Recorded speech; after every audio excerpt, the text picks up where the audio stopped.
প্ৰতিবাদী কাৰ্যসূচী গ্ৰহণ কৰিছে। আজি ৰকিবুল হুছেইনক প্ৰাণে মৰাৰ যিটো ষড়যন্ত্ৰ দিন দুপৰত, আনকি ৰকিবুল হুছেইনৰ নিৰাপত্তাৰক্ষীকো গুৰুতৰভাৱে প্ৰহাৰ কৰা হৈছে। আৰু হিমন্ত বিশ্ব শৰ্মা ডাঙৰীয়াৰ বিধানসভাত যিটো মন্তব্য, সেইটো অত্যন্ত ভেঙুচালিমূলক আৰু অত্যন্ত লঘু এটা মন্তব্য তেওঁ দিছে। আততায়ীয়ে মুখত ক'লা কাপোৰ বান্ধি আহি যদি কাৰোবাক মাৰি থৈ যায়, তে মুখ্যমন্ত্ৰীৰ একো দায়িত্ব শেষ হৈ যায় নেকি?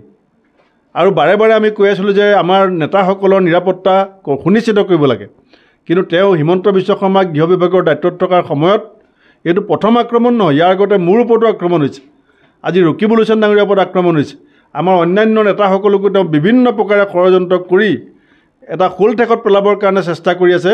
কাৰণ 2026 যে তেওঁৰ বিপদ আসন্ন, তেওঁৰ জনপ্ৰিয়তা যে দিনক দিনে কমিছে, পৰিয়ালৰ দুৰ্নীতি ভ্ৰষ্টাচাৰ যে বাঢ়িছে, এই কথাবিলাকৰ কাৰণে আজি উমৰাংচুত যিধৰণে অবৈধ কয়লা খনিত শ্ৰমিকৰ মৃতদেহ এতিয়াও বিচাৰি উলিয়াব পৰা নাই, এই কথাবিলাকৰ কাৰণে আজি হিমন্ত বিশ্ব শৰ্মাই দাদাগিৰি বাহুবল প্ৰয়োগ কৰি পেলাই বিৰোধীক নিশেষ কৰিবৰ কাৰণে যিটো ষড়যন্ত্ৰ কৰিছে, এই কথা আমি কেতিয়াও মানি নলওঁ।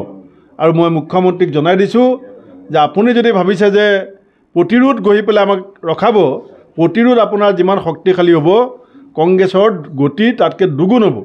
আৰু কালিলৈ নগাঁও জিলা কংগ্ৰেছক ইতিমধ্যে মই নিৰ্দেশ দিছোঁ, SP অফিচ নগাঁৱত কালিলৈ ঘেৰাও কৰা হ'ব জিলা কংগ্ৰেছৰ নেতৃত্বত, আৰু জিলাই জিলাই SP কাৰ্যালয়ত গৈ আমাৰ দলীয় কৰ্মীসকলে প্ৰতিবাদ কৰিব আৰু ৰাজ্যপাললৈ এখন স্মাৰকপত্ৰ প্ৰদান কৰিব।